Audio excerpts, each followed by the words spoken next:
أعوذ بالله من الشيطان الرجيم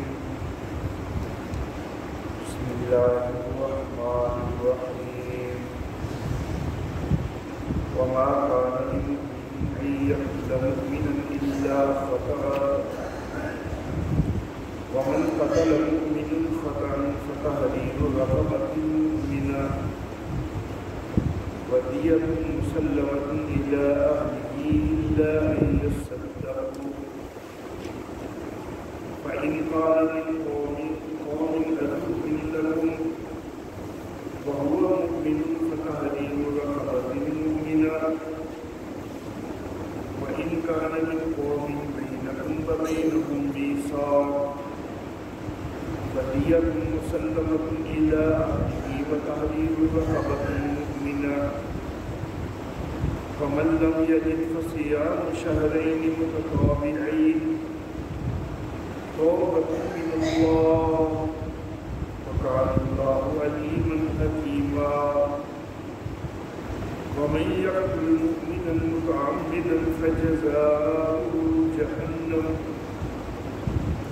خالدا فيها وغضب الله عليه ولعنه وأعد له عذابا عظيما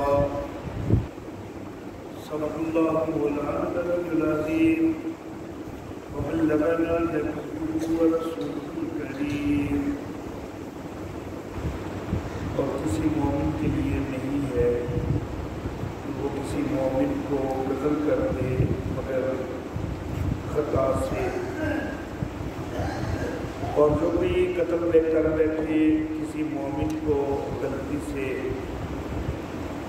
تو ایک مومن غلام کا آزاد کرنا ہے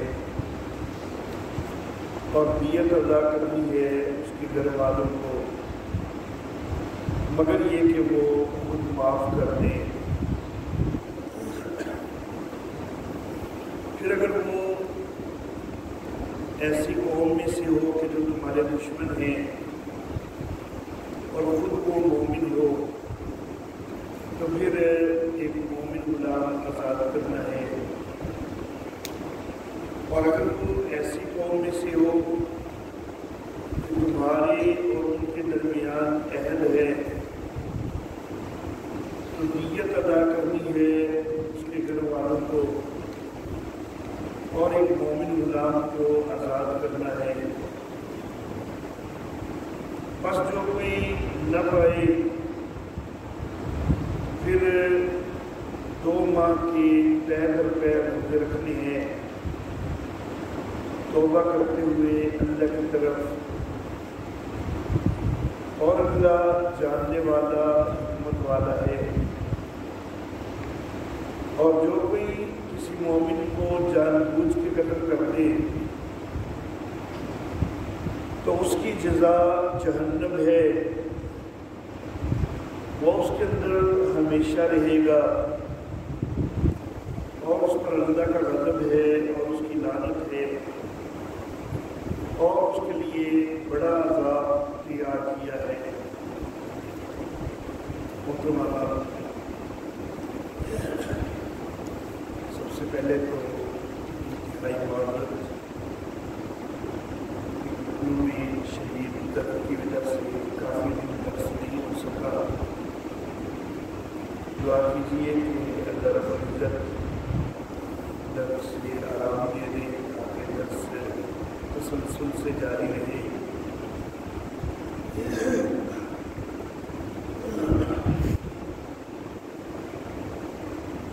سورہ نساء کا دوسرا حصہ جاری ہے،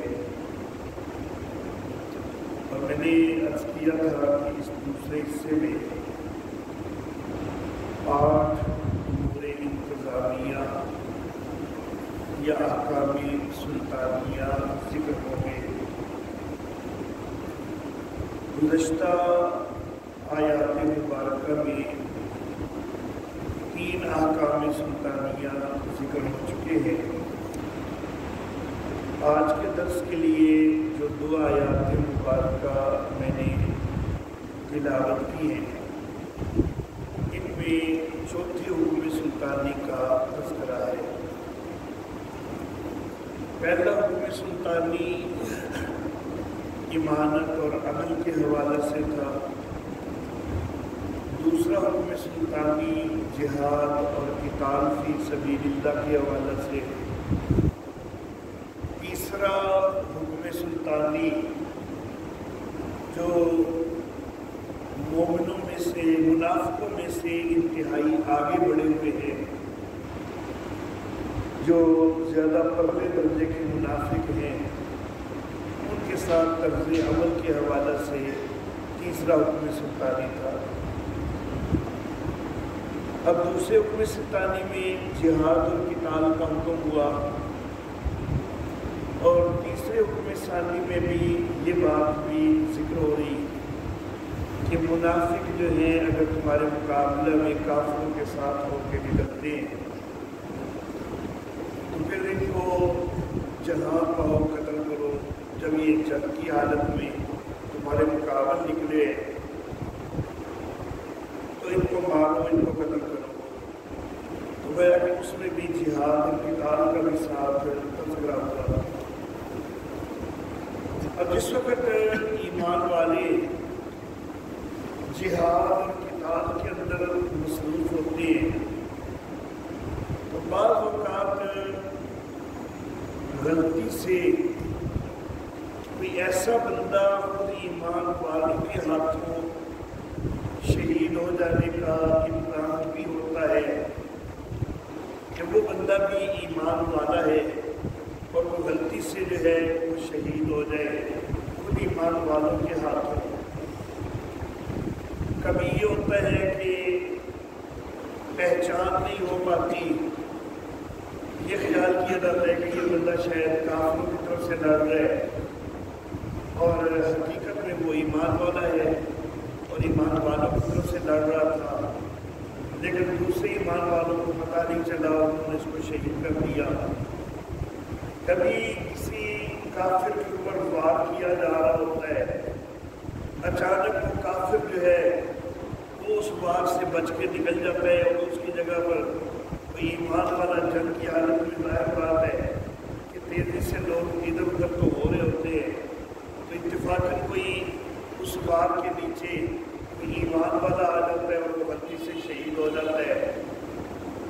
تو یہ واقعات جنگ کے دوران ہو سکتے ہوتے ہیں۔ جنگ کے علاوہ بھی غلطی سے قتل ہونے کا امکان ایمان والوں کے ہاتھوں کسی ایمان والے کا تو وہ امکان ہوتا ہی ہے، کئی طریقے کی چیزیں ہوتی ہیں۔ دور حاضر میں مثال کے طور پر ہوائی فائرنگ وغیرہ کئی شادیوں وغیرہ کے موقع پر، خوشی کے موقع پر بھی لوگ کرتے ہیں۔ اب اس سے بھی کئی دفعہ کوئی بندہ ہلاک ہو جاتا ہے، کئی دفعہ گن وغیرہ کو صاف کرتے ہوئے گن چل گئی اور کوئی بندہ ہلاک ہو گیا۔ ہلاک کرنے کا ارادہ تو کوئی نہیں تھا لیکن ایک بندہ مارا گیا۔ بعض اوقات کوئی گولی چلائی گئی کسی شکار پر اور نشانہ چوک گیا اور وہ کسی انسان کو جا لگا، یا جس چیز کو شکار سمجھ کے اس کے اوپر فائر کیا تھا چیز بڑی دور تھی اور یہ سمجھا تھا کہ وہ جانور ہے، لیکن حقیقت میں وہ جانور نہیں تھا، کوئی انسان تھا اور وہ ہلاک ہو گیا۔ تو کئی صورتیں ہو جاتی ہیں کہ غلطی سے مومن قتل ہو جائے۔ اب جب غلطی سے مومن قتل ہوئے کسی مومن کے ہاتھ سے تو دانستہ تو کیا کوئی نہیں، تو اس لیے گناہ تو کوئی نہیں، لیکن بہرحال قتل تو ہوا ہے تو اس کا کوئی نہ کوئی ازالہ تو ہونا چاہیے، تو اس کے لیے پھر کفارہ ہوتا ہے اور دیت ہوتی ہے۔ تو اسی کے حوالے سے پھر آگے اب یہ اگلا حکم سلطانی جو ہے یہ ذکر کیا جا رہا ہے۔ شریعت اسلامیہ میں جو سزاؤں کا تصور ہے بنیادی طور پر وہ تین طرح ہیں۔ ایک ہیں آسمانی سزائیں، ایک ہیں انتظامی سزائیں اور ایک ہیں اخروی سزائیں۔ آسمانی سزائیں یہ عام طور پر جب کسی قوم کے اندر بحیثیت مجموعی زیادہ خرابی اور زیادہ فساد نظر آتا ہے تو یہ آسمانی سزاؤں کا نزول ہوتا ہے. اس کے اندر زلزلے ہیں، قحط ہے، طوفان ہے، سیلاب ہے وغیرہ. یہ آسمانی سزائیں ہوتی ہیں.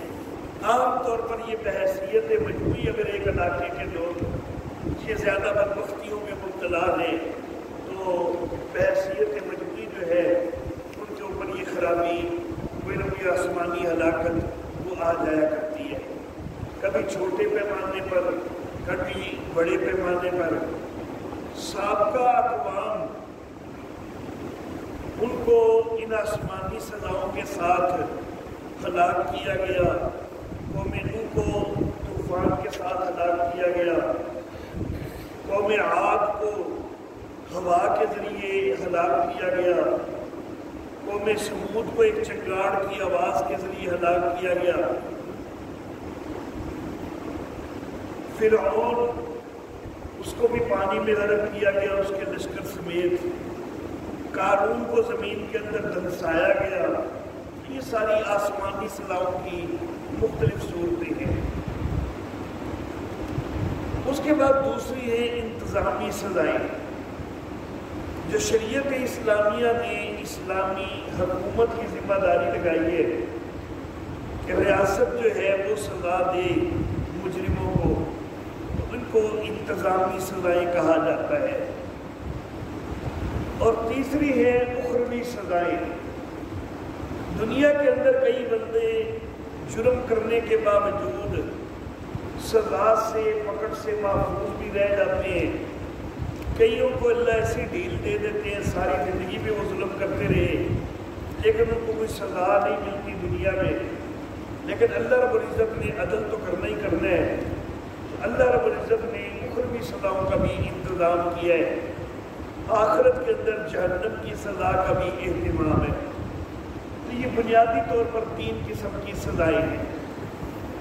لیکن ان میں سے اس وقت ہمارا موضوع بحث جو ہے وہ صرف انتظامی سزائیں ہیں. پھر یہ جو انتظامی سزائیں ہیں یہ آگے پھر شریعت اسلامیہ میں 3 قسم کی ہیں. ایک ہے قصاص، کفارہ اور دیت والی سزائیں. نمبر 2 حدود کی سزائیں. اور نمبر 3 تعزیر کی سزائیں، تعزیرات کی سزائیں. قصاص، کفارہ اور دیت یہ صرف 2 جرائم پر ہے. ایک ہے قتل ہونا، خواہ وہ دانستہ ہے یا غلطی سے ہے، اس کے اوپر یہ قصاص، دیت اور کفارہ والا قانون یہ نافذ ہوتا ہے. اور دوسرا کسی کو زخمی کیا گیا ہے تو اس کے اوپر بھی قصاص، کفارہ اور دیت والے قانون جو ہے وہ نافذ ہوتے ہیں. تو 2 جرم ہیں کہ جن کے اوپر یہ قصاص اور دیت والا معاملہ ہے. ایک قتل اور دوسرا زخمی کرنا. اس کے بعد 5 جرم ایسے ہیں کہ جن کے لیے حدود والی سزائیں ہیں. نمبر 1 چوری ہے، اس کے اوپر حد لگتی ہے. نمبر 2 زنا ہے، اس کے اوپر حد لگتی ہے. نمبر 3 اگر کسی کے اوپر زنا کی تہمت لگائی ہے اس پر حد لگتی ہے. نمبر 4 شراب نوشی کی ہے، اس کے اوپر حد لگتی ہے. اور نمبر 5 ڈکیتی کی ہے تو اس کے اوپر حد لگتی ہے. تو 5 جرائم ہیں حدود والے، قصاص اور دیت والے 2 جرائم ہیں. اب یہ کل 7 ہو گئے. یہ جو حدود والے جرائم ہیں ان کی سزائیں خود اللہ نے متعین کر دی ہیں کہ یہ جرم ہے تو اس کی یہ سزا ہے، یہ جرم ہے تو اس کی یہ سزا ہے. مثلا چوری حدود والا ایک جرم ہے اور اس کے ثابت ہونے پر ہاتھ کاٹنے کی سزا ہے. تو یہ سزائیں اللہ کی طرف سے متعین کرتا ہے. اب یہ جو 7 جرائم ہیں نا، ان کے علاوہ کوئی بھی جرم ہو تو وہاں پر ہوتی ہے تعزیرات والی سزائیں. اور تعزیر کا مطلب یہ ہوتا ہے کہ اس کو اسلامی حکومت یا عدالت کے جو ہے متعلق کر دیا گیا ہے، ان کی ثوابدید پر چھوڑ دیا گیا ہے۔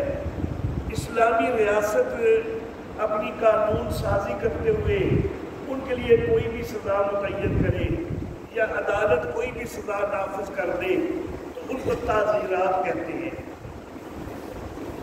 ان دو آیات میں قصاص، دیت اور کفارہ کا جو قانون ہے اس کے متعلق بات ہو رہی ہے، قتل کے حوالہ سے بات ہو رہی ہے۔ قتل جو ہے یہ 5 قسم کا ہوتا ہے۔ ایک ہے قتل عمد، دانستہ قتل، جان بوجھ کے قتل۔ امام اعظم ابو حنیفہ رحمہ اللہ کے نزدیک قتل عمد کی تعریف یہ ہے ایسا قتل کہ جو جان بوجھ کر کسی ہتھیار سے کیا جائے یا کسی ایسی چیز سے کیا جائے کہ جس سے اعضاء کاٹے جا سکتے ہیں۔ امام ابو یوسف اور امام محمد جن کو ہم صحابین کہتے ہیں ان کی رائے یہ ہے کہ قتل عمد اس کو کہتے ہیں کہ ایسا قتل کہ جو جان بوجھ کر کسی بھی ایسی چیز سے قتل کیا جائے کہ جس سے لوگ عموماً قتل کرتے ہیں، خواہ وہ ہتھیار ہے یا نہیں ہے، کچھ بھی ہے، لیکن عموماً لوگ اس سے قتل کر دیتے ہیں تو اس سے قتل کیا جائے تو یہ قتل عمد ہے۔ بہرحال احناف کا فتویٰ امام ابو حنیفہ کے قول پر ہے کہ قتل عمد اس کو کہا جائے گا کہ جو ہتھیار سے ہو یا کسی ایسی چیز سے ہو کہ جس سے اعضاء کاٹے جاتے ہیں۔ یہ جو قتل عمد ہوتا ہے نا، اس کے اوپر گناہ بھی ہے اور قصاص ہے۔ قصاص کا مطلب یہ کہ جواب میں قاتل کو قتل کیا جائے گا، جس نے قتل کیا ہے قصاص کے طور پر اس کو بھی قتل کیا جائے گا۔ اس کے اندر کفارہ نہیں ہوتا، قتل عمد کے اندر کفارہ نہیں ہوتا۔ دیت جو ہے بنیادی طور پر اس میں کوئی نہیں، اس میں اصل میں قانون قصاص کا ہے، لیکن اگر مقتول کے ورثاء وہ دیت پر راضی ہو جاتے ہیں تو پھر قصاص چھوڑ کر دیت جو ہے تو وہ بھی لی جا سکتی ہے اور دیت لے کر قصاص کو معاف کیا جا سکتا ہے۔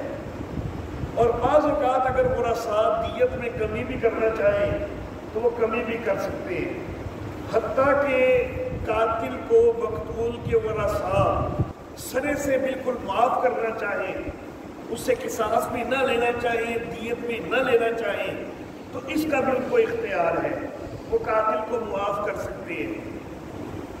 اصل معاملہ یہ ہے کہ اسلامی شریعت کے اندر جتنے احکام ہیں نا، بڑی حکمتوں کے ساتھ وہ سارے احکام اللہ رب العزت نے نافذ فرمائے ہیں۔ اب دیکھیے مثال کے طور پر 2 بھائی ہیں اور ایک بھائی نے دوسرے بھائی کو قتل کر دیا ہے، باقی گھر میں بہنیں ہیں۔ اب بہنوں کا ایک بھائی تو مارا ہی گیا، اور اگر شریعت پابندی لگائے کہ ضرور دوسرے کو بھی اب مارنا ہی ہے تو یہ بہنوں کا سہارا کون بنے گا؟ تو یہاں پر بہنوں کے لیے نقصان ہو جائے گا، پریشانی بن جائے گی۔ تو مدعیہ یہاں پر وہ بہنیں ہیں، تو وہ بہنوں کو شریعت نے اختیار دیا ہے کہ تم چاہو تو معاف بھی کر سکتی ہو، کیونکہ خود ان کو اپنا بھی احساس کرنا ہے کہ ہمارا ایک سہارا تو چلو ختم ہو ہی گیا ہے، لیکن دوسرے سہارے کو بھی ہم ختم کروا دیں تو خود ہمارے لیے بھی پریشانی بن جائے گی۔ تو بہرحال قصاص کے اندر معافی بھی ہو سکتی ہے۔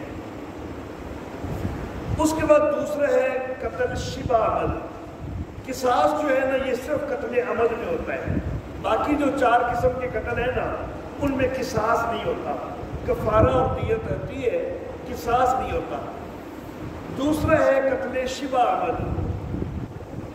امام ابو حنیفہ کی تعریف کے مطابق ایسا قتل کہ جو ہتھیار سے بھی نہیں اور کسی ایسی چیز سے بھی نہیں کہ جس سے اعضاء چیرے جاتے ہیں، کسی اور چیز سے قتل ہو گیا، تو یہاں پر ایک امکان ہے کہ ممکن ہے کہ ویسے اس کو سخت مارنا چاہتا ہو، قتل نہ کرنا چاہتا ہو، ہتھیار تو اس نے استعمال نہیں کیا، ہتھیار استعمال کیا ہوتا اور پھر اس کے ساتھ ہتھیار چلایا ہوتا اور اس کے ساتھ مارا ہوتا تو پھر تو واضح تھا کہ اس نے جان بوجھ کے قتل کیا ہے. لیکن ہو سکتا ہے کہ جس نے ہتھیار استعمال نہیں کیا اس نے کوئی اور چیز استعمال کی ہے، تو ہو سکتا ہے وہ صرف سخت مارنا چاہتا تھا، قتل نہیں کرنا چاہتا تھا، لیکن دانستگی میں ہو گیا ہے تو وہاں پر یہ امکان موجود ہوتا ہے. تو امام ابو حنیفہ کہتے ہیں کہ جس نے ہتھیار سے قتل نہیں کیا یا کوئی بھی ایسی چیز استعمال نہیں کی قتل کے اندر کہ جس سے آزاد چھیرے جا سکتے ہیں، تو یہ قتل عمد نہیں، اس کو قتل شبہ عمد کہیں گے. قتل شبہ عمد جو ہوتا ہے اس کے اندر قصاص نہیں ہوتا، لیکن گناہ ہے، جو کہ کیا تو دانستہ ہی ہے، گناہ ہے. اگرچہ دانستہ ہو سکتا ہے مارنے کا مکمل ارادہ نہیں بھی تھا، لیکن مر تو گیا بندہ، تو گناہ ہے اور کفارہ بھی دینا ہوگا اور اس کے اوپر دیت مغلظہ ہوگی. دیت مغلظہ یہ 100 اونٹ ہوتے ہیں، 100 اونٹ دیت ادا کرنی ہوگی. اور یہ 100 جو ہیں یہ ساری اونٹنیاں ہیں شرعی طور پر. 25 ایسی اونٹنیاں کہ جو 1 سال کی پوری ہو کے دوسرے سال میں شروع ہو چکی ہیں. 25 اونٹنیاں یہ ہونی چاہیے، ان کو کہتے ہیں بنت مخاض. اس کے بعد 25 اونٹنیاں ایسی ہونی چاہیے کہ جن کی عمر 2 سال سے زیادہ ہو رہی ہے، تیسرا سال شروع ہو چکا ہے، ان کو کہتے ہیں بنت لبون. پھر 25 اونٹنیاں ایسی ہونی چاہیے کہ جو 3 سال کی پوری ہو چکی ہیں اور ان کا 4تھا سال شروع ہو چکا ہے، ان کو حقہ کہتے ہیں. اور 25 اونٹنیاں ایسی ہونی چاہیے کہ جو 4تھا سال پورا کر کے 5ویں سال میں لگ چکی ہیں، ان کو جزا کہتے ہیں. تو یہ 25 قسم کی 4 طرح کی اونٹنیاں جو ہیں، یہ ٹوٹل 100 اونٹنیاں یہ دیت مغلظہ ہوتی ہے.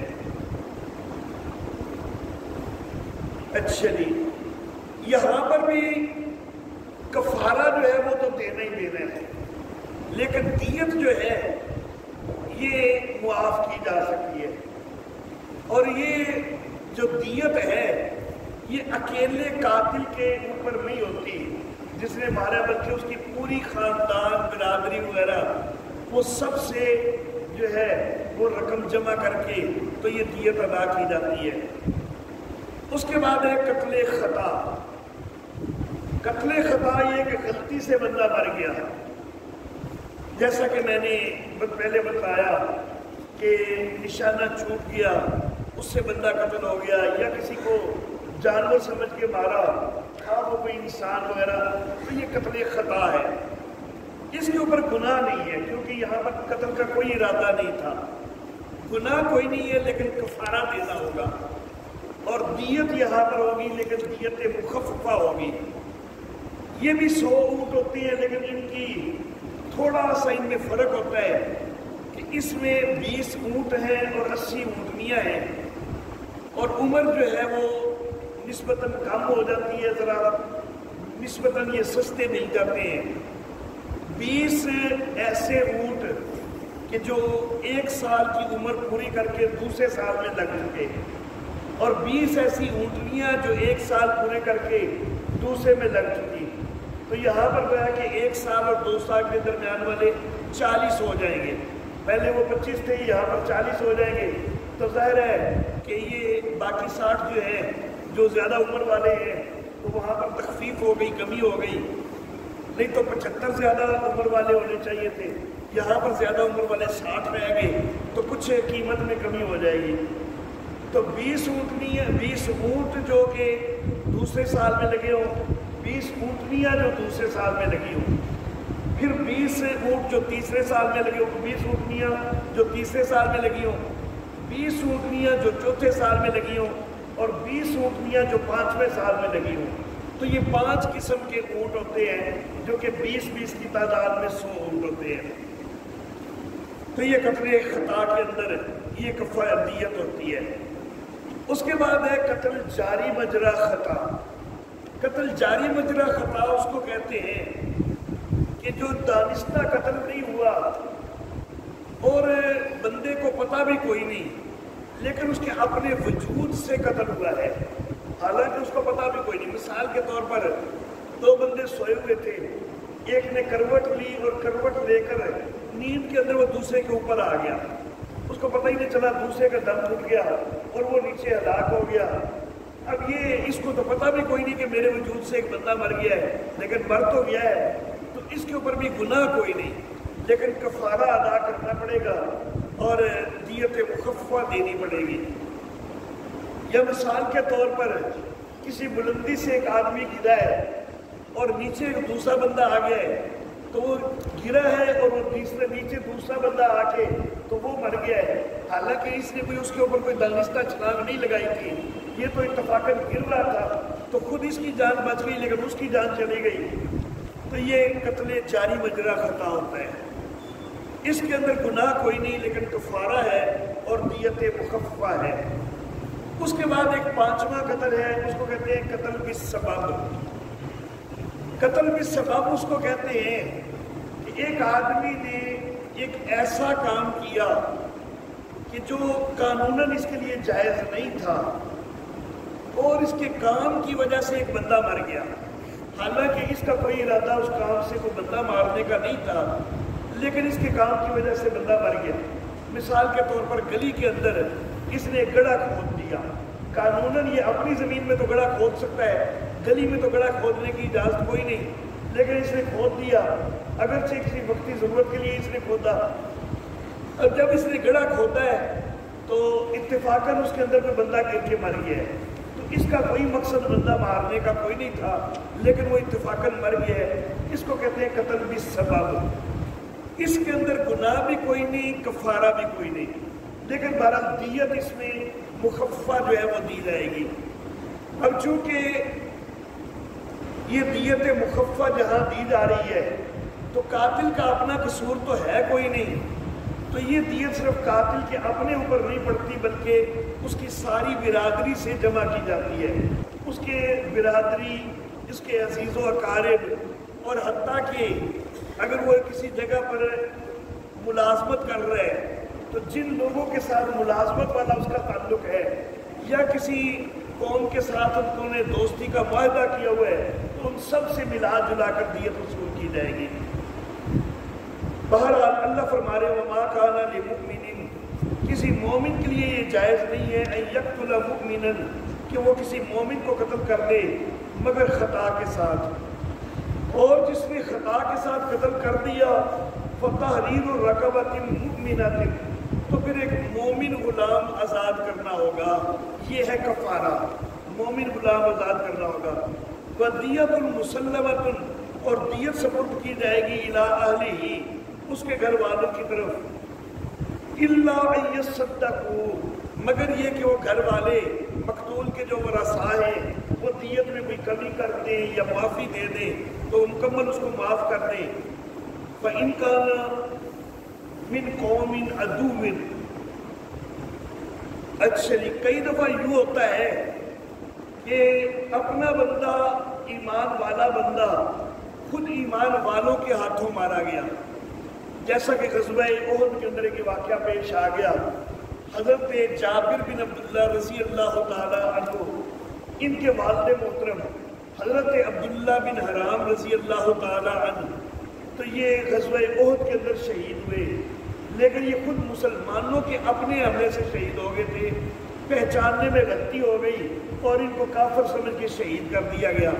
تو یہ امکان ہوتا ہے کہ کئی دفعہ خود اپنا بندہ اپنوں کے ہاتھوں جو ہے وہ شہید ہو جائے، تو یہاں پر غلام آزاد کرنا ہوگا اور دیت ادا کرنی ہوگی۔ اب دوسری صورت اللہ ذکر کرتے ہیں، کافر قوم ہے، ان کے ساتھ تمہاری لڑائی ہو رہی ہے، سارے لوگ کافر ہیں، لیکن وہاں پر ایک بندہ ہے کہ جو ایمان والا تھا، تمہیں نہیں پتا کہ وہ ایمان والا ہے، جس وقت وہاں پر لڑائی ہو رہی ہے اس وقت اس کے ایمان کا اظہار ہوا، لیکن تم پھر بھی اس کو قتل کر بیٹھے، تو یہ تم نے یہ سمجھا کہ اس نے اپنے آپ کو قتل سے بچانے کے لیے جو ہے وہ کلمہ پڑھا ہے، تو تم نے غلطی سے پھر بھی قتل کر دیا، جیسا کہ صحابہ کرام ایک جہاد کے مارکہ کے لیے گئے تو وہاں پر جب لڑائی شروع ہوئی، قتال شروع ہوا، تو ایک بندے کو جو کہ تھوڑا الگ تھا اور کچھ اس کے پاس بکریاں وغیرہ بھی تھیں، تو یہ اس کو ہلاک کرنے لگے، تو اس نے فوراً آگے سے کہہ دیا لا الہ الا اللہ، تو انہوں نے پھر بھی اس کو جو ہے وہ قتل کر دیا۔ انہوں نے یہی خیال کیا کہ یہ اپنی جان بچانے کے لیے لا الہ الا اللہ کہہ رہا ہے، تو اللہ رب العزت کی طرف سے یہ حکم آیا کہ فَإِن كَانَ مِنْ قَوْمٍ عَدُوٍّ لَكُمْ، اگر وہ بندہ کسی ایسی قوم کا جو تمہاری دشمن ہے، وَهُوَ مُؤْمِنٌ، حالانکہ وہ خود بندہ ایمان والا ہے اور وہ تمہارے ہاتھوں مارا گیا ہے، فَتَحْرِيرُ رَقَبَةٍ مُؤْمِنَةٍ، تو ایک مومن غلام آزاد کرنا ہوگا۔ اگر خود ایمان والوں کا بندہ ہے تو وہاں پر مومن غلام بھی آزاد کرنا ہے اور دیت بھی ادا کرنی ہے۔ لیکن اگر بندہ ہے کافروں کی برادری کا، لیکن وہ اکیلا بھی اس میں مسلمان تھا اور کافر وہ ہے کہ جن سے تمہاری دشمنی چل رہی ہے، تو پھر دیت کوئی نہیں ہے، پھر صرف کفارہ ہے کہ اس نے غلام آزاد کرنا ہے۔ وَإِن كَانَ مِن قَوْمٍ، اب یہ تیسری صورت، اور اگر وہ کسی ایسی قوم سے ہے بَيْنَكُمْ وَبَيْنَهُمْ مِيثَاقٌ، کہ تمہارے اور ان کے درمیان میثاق موجود ہے، عہد موجود ہے وہ کافر لیکن تمہارے ساتھ ان کا عہد ہے صلح کا، اور پھر ان کا کوئی بندہ تمہارے ہاتھ سے مارا جاتا ہے جو کہ ایمان والا بندہ ہے، باقی قبیلہ تو کافر ہے لیکن یہ بندہ جو مارا گیا ایمان والا ہے، تو یہاں پر پھر دیت بھی ہے اور کفارہ بھی ہے۔ تو اگر ایسی قوم میں سے ہے کہ جس کی اور تمہارے درمیان عہد موجود ہے، فدیت مسلمۃ الی اہلہ، تو دیت ادا کرنی ان کے گھر والوں کو، وتحریر رقبۃ مؤمنہ، اور مومن غلام بھی آزاد کرنا ہے۔ تو یہ تین چیزیں سے آگے ذکر ہوئی، تین صورتیں بیان ہوئی۔ خود مومنوں کا بندہ مومنوں کے ہاتھوں مارے جائے تو دیت بھی ہے، کفارہ بھی ہے۔ کافروں کا بندہ، ایسے کافر کہ جو دشمن ہے ان کا بندہ لیکن ہے وہ ایمان والا، وہ مارا جائے تو پھر صرف کفارہ ہے، دیت کوئی نہیں۔ اور اگر کسی قوم کے ساتھ تمہارا عہد ہے اور وہ ہے کافر، لیکن کافر ہیں تو پھر بھی تمہارا چونکہ صلح کا عہد ان کے ساتھ موجود تھا، تو ان کا بندہ، اور وہ بندہ ایمان والا تھا، تمہارے ہاتھ سے مارا گیا ہے، تو اس کے لیے کفارہ بھی دینا ہوگا اور ان کافروں تک کو بھی دیت ادا کی جائے گی۔ تو یہ اسلام کا قانون جو ہے یہ تو کافروں تک کو بھی دیت ادا کرتا ہے کہ جس وقت جرم ہو جائے کسی مسلمان سے تو کافروں کو بھی دیت ادا کی جائے گی۔ جو پہلی صورت ہے کہ من قتل مومنا خطأ فتحریر رقبۃ مؤمنہ، تو وہاں پر رقبۃ مؤمنہ کو پہلے ذکر کیا، ودیت مسلمۃ الی اہلہ کو بعد میں ذکر کیا۔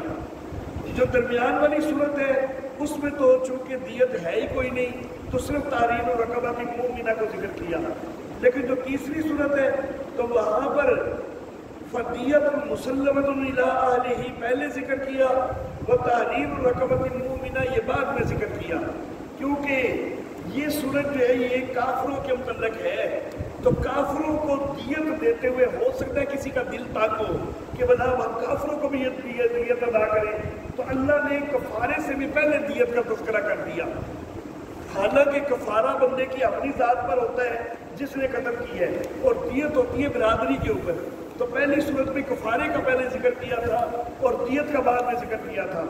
وہ ترتیب اس وجہ سے تھی کہ اپنے اوپر کفارہ ہے تو وہ پہلے ذکر کیا، برادری کے اوپر دیت ہے تو اس کو بعد میں ذکر کیا، لیکن یہاں پر چونکہ کافروں کا معاملہ ہے تو کافروں کا یہ دیت کا حق جو ہے تو اس کی اہمیت سے ذکر کرنے کے لیے دیت کو اللہ نے پہلے ذکر کر دیا اور مومن غلام کو آزاد کرنا جو کفارہ ہے اس کو بعد میں ذکر کیا۔ فمن لم یجد، پھر اگر کوئی غلام نہ پائے، کفارے کے طور پر مومن غلام آزاد کرنا تھا، اب اگر کوئی غلام نہ پائے فصیام شہرین متتابعین، تو پے در پے 2 مہینے کا روزہ رکھنا ہوگا۔ توبۃ من اللہ، یہ اللہ کی طرف توبہ کرتے ہوئے ہے، مسلسل 60 روزے رکھنے ہوں گے۔ قرآن حکیم میں سورۃ المائدہ کے اندر قسم کا کفارہ ذکر ہوا ہے آیت نمبر 89 میں، تو وہاں پر بھی غلام آزاد کرنے کا ذکر ہے۔ سورہ مجادلہ کے اندر زہار کا کفارہ ذکر ہوا ہے آیت نمبر 3 اور 4 میں، وہاں پر بھی غلام آزاد کرنے کا ذکر ہوا ہے، لیکن ان دونوں جگہ پر مومن کی قید کوئی نہیں تھی، صرف رقبہ کا لفظ ہے کہ غلام آزاد کرنا ہے۔ یہاں قتل خطا کے اندر مومن غلام آزاد کرنے کا تذکرہ ہے، تو اگر کوئی قسم کھا بیٹھتا ہے اور اس کو پوری نہیں کرتا تو وہ جو کفارہ دینا ہے، بے شک کافر غلام آزاد کرے، بے شک مومن غلام آزاد کرے، وہ کفارہ ادا ہو جائے گا۔ زہار کے کفارے میں بیوی کو ماں بہن سے تشبیہ دے دی تو اس کو زہار کہتے ہیں، تو اس کے کفارے میں بھی بے شک مومن غلام آزاد کیا، بے شک کافر غلام آزاد کیا، کفارہ ادا ہو جائے گا۔ لیکن جو یہ ہے جو قتل خطا ہے تو یہاں پر اللہ نے مومن غلام کا کہا ہے، تو یہاں کافر غلام آزاد کرنے سے کفارہ ادا نہیں ہوگا، مومن غلام ہی آزاد کرنا ہوگا۔ اور اگر مومن غلام نہیں مل رہا تو پھر 2 مہینے کے مسلسل روزے ہوئے اللہ کی طرف توبہ کرتے ہوئے، اللہ جاننے والا حکمت والا ہے۔ یہ تو تھا قتل خطا، اور اگر کوئی جان بوجھ کے قتل کر دے تو اس کے لیے قصاص ہے، اور آخرت کے اندر اس کی سزا جہنم ہے، اس کے اندر ہمیشہ ہمیشہ رہے گا، اللہ کا اس کے اوپر غضب ہے، لعنت ہے، اللہ نے اس کے لیے عذاب عظیم تیار کیا ہے۔ اب یہاں پر اللہ نے فرمایا کہ وہ ہمیشہ جہنم میں رہے گا، حالانکہ ایمان والوں کے متعلق اہل سنت والجماعت کا عقیدہ یہ ہے کہ گناہ کی سزا پانے کے بعد کبھی نہ کبھی تو جنت میں چلے ہی جائیں گے۔ معتزلہ اور خارجیوں کا عقیدہ ہے کہ وہ ہمیشہ کے جہنمی ہوتے ہیں، لیکن اہل سنت والجماعت کا عقیدہ تو یہ ہے کہ گناہ کبیرہ کا بھی مرتکب ہے نا، تو گناہ کی سزا کے بعد اپنے ایمان کی وجہ سے کبھی نہ کبھی تو جنت میں چلا ہی جائے گا، لیکن یہاں اللہ کہہ رہے خالداً فیہ، وہ اس میں ہمیشہ رہے گا۔ تو مختلف مفسرین نے اس کی کئی توجیحات کی۔ ایک توجیہ یہ کی گئی ہے کہ یہ اس جرم کی بڑی زیادہ قباحت بیان کرنے کے لیے یہ لفظ استعمال کیے گئے کہ اتنا بڑا گھنونا جرم ہے کہ اس کے لیے تو ہمیشہ کی جہنم ہونی چاہیے تھی، لیکن آگے اللہ نے چونکہ ایک اصول بنایا ہوا ہے کہ ایمان والے کو کبھی نہ کبھی جنت مل جانی ہے، تو اس اصول کی وجہ سے چلو یہ جنت میں چلا جائے گا، نہیں تو اس کا کام تو اتنا گھنونا تھا کہ چاہیے تو یہ تھا کہ یہ ہمیشہ کا جہنمی ہو۔ تو ایک تفسیر یہ کی گئی کہ اس کو شدید قباحت بیان کرنے کے لیے خالداً فیہا کا لفظ استعمال ہوا ہے۔ بعض مفسرین نے یہ کہا کہ لمبی مدت کے لیے جہنم اس کو دی جائے گی، تو اتنی لمبی مدت کے جیسے وہ ہمیشہ رہے، تو اس لیے خالداً کا لفظ استعمال ہو گیا ہے۔ میرے والد محترم حضرت قاضی عصمت اللہ عاصمہ اللہ تعالی، وہ ایک تفسیر کو پسند کرتے تھے، تفسیر تو انہوں نے کسی اور مفسرین کی مفسر سے لی، لیکن اس کو بڑا پسند کرتے تھے۔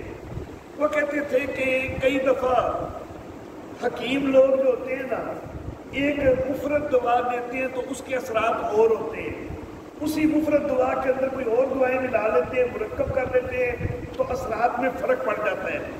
ساتھ پھر وہ سنکھیا کی مثال دیا کرتے تھے کہ سنکھیا ایک زہر ہے، اکیلا یہ سنکھیا کسی کو دیا گیا تو مر جائے گا، لیکن اسی سنکھیے کا کشتہ بنا کے حکیم لوگ دیتے رہتے ہیں، اس میں کئی اور چیزیں ملاتے ہیں تو وہ زہر نہیں رہتا، وہ اس کا اثر تحلیل ہو جاتا ہے اور وہ بندہ جو ہے وہ نہیں مرتا۔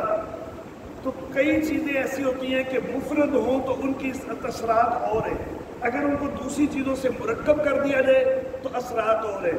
تو والد صاحب فرماتے تھے کہ یہاں پر بھی اکیلی اتنی بات ہوتی نا کہ مومن بندہ قتل ہوا ہے، اتنی بات ہوتی تو اس کی سزا تو واقعی یہ ہونی چاہیے تھی کہ وہ ہمیشہ کی جہنم ملے، لیکن چونکہ ساتھ دوسری چیزیں آ گئی کہ قاتل ایمان والا ہے، اگر قاتل ہوتا کافر تو وہ ہمیشہ کا جہنمی ہوتا، لیکن قاتل ایمان والا ہے تو یہ ایک دوسری چیز آ گئی، اور ہو سکتا ہے وہ قاتل نمازی بھی ہو سکتا ہے وہ روزے بھی بڑے رکھتا ہو، تو یہ دوسری چیزوں نے آ کر وہ ہمیشہ کی جہنم سے اس کو بچا لیا، تو خالداً فیہا والا معاملہ کوئی نہ رہا اس کے ایمان وغیرہ کی وجہ سے، نہیں تو خود یہ کرتوت تو اتنا گھنونا تھا کہ اس کی سزا ہمیشہ کی جہنم بنتی۔